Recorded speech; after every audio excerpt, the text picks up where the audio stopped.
Hi guys, നമുക്കിന്ന് ചെമ്മീൻ വെക്കാം. തേങ്ങ വെച്ച ചെമ്മീൻ കറിയാണ്. അപ്പോൾ ഒരു ചട്ടിയിൽ വെച്ചിട്ട് ഒരു നാല് വെളുത്തുള്ളി, 4 ചെറുള്ളി, 1 ടീസ്പൂൺ പെരിഞ്ചീരകം ഇട്ടിട്ട് നന്നായിട്ടൊന്ന് തുമ്മിച്ചിട്ട് ഒരു അരമുറി തേങ്ങ ഇട്ടിട്ട് അതൊന്നും ജസ്റ്റ് ഒന്ന് മൂപ്പിച്ചെടുക്കുക. ഒരു ചെറിയൊരു ഗോൾഡൻ കളറൊക്കെ ആയിട്ട് വരുമ്പോൾ നമുക്കതിലേക്കുള്ള പൊടികളിടാം. 1/4 ടീസ്പൂണ് മഞ്ഞൾപ്പൊടി, 1 ടീസ്പൂൺ മുളക് പൊടി, 2 ടീസ്പൂൺ മല്ലിപ്പൊടി ഇട്ടിട്ട് നമുക്ക് ജസ്റ്റ് നന്നായിട്ട് മൂപ്പിച്ചെടുക്കണേ. നന്നായിട്ട് മൂത്ത് വേണം, അതിൻ്റെ ഒരു സ്മെല്ല് വേണം. നല്ല സ്മെല്ലാണ്. അതിന് നമുക്ക് പുളി വേണം. ഇത്രയും പുളി എടുത്തിട്ടുണ്ട്, അതൊന്ന് കുതിരാൻ വെക്കാം. പിന്നെ ഒരു 2 തക്കാളി, 4 പച്ചമുളക്, ഒരു അര സവാള, അത് നമുക്ക് കട്ട് ചെയ്തിട്ട് ഒരു ചട്ടിക്ക് വെച്ച് നമ്മൾ വാട്ടിയിട്ടല്ലേ ഉണ്ടാക്കുന്നത്. അപ്പോൾ അതൊക്കെ ചട്ടിക്ക് ഇട്ടിട്ട് നമ്മൾ നേരത്തെ കുതിരാൻ വെച്ച പുളി ഇതിലേക്ക് ഒഴിച്ചിട്ട് നമുക്കൊന്ന് അടച്ച് വെച്ചിട്ട് വേവിച്ചെടുക്കണേ.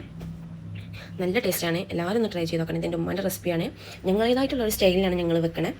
അപ്പോൾ ഉപ്പ് ഇട്ടിട്ട് നമുക്ക് ഇനി അതൊന്ന് അടച്ചു വെച്ച് വേവിക്കാം. അപ്പത്തിന് നമ്മൾ ആ മൂപ്പിച്ചതൊക്കെ നമുക്ക് ജസ്റ്റ് ഒന്ന് അരച്ചെടുക്കണം. ഒരു പേസ്റ്റ് രൂപത്തിൽ അരച്ചെടുത്തിട്ട് എന്നിട്ട് നമ്മളിതൊന്ന് തുറന്ന് നോക്കണം, ഒന്ന് തിളച്ച് വരുന്നുണ്ടോ നോക്കണം. തിളച്ചാൽ നമുക്ക് ജസ്റ്റ് ഒന്ന് ആ തക്കാളിയൊക്കെ ഒന്ന് ഉടച്ചു കൊടുത്ത് സെറ്റാക്കണം. ഇനി ഇത് ഉടച്ച് വെച്ച് സെറ്റാക്കിയേക്ക് നമുക്ക് ഇനി അരപ്പ് ഒഴിച്ചു കൊടുക്കാം.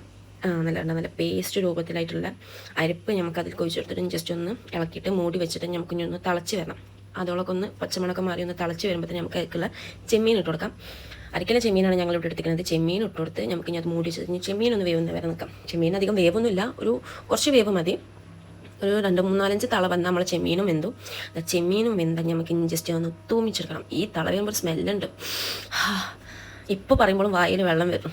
ഒരു ചട്ടിയിലെടുത്ത് വെളിച്ചെണ്ണ ഒഴിച്ചിട്ട് ചെറുള്ളിയും ഒന്ന് മൂത്ത് വരുമ്പോൾ വേപ്പിൻ്റെ ഇല ഇട്ടിട്ട് നമുക്ക് ജസ്റ്റ് ഒന്ന് തൂമിച്ചെടുത്തിട്ട് നമുക്ക് ഈ കറിയിലേക്ക് ഒഴിക്കാം.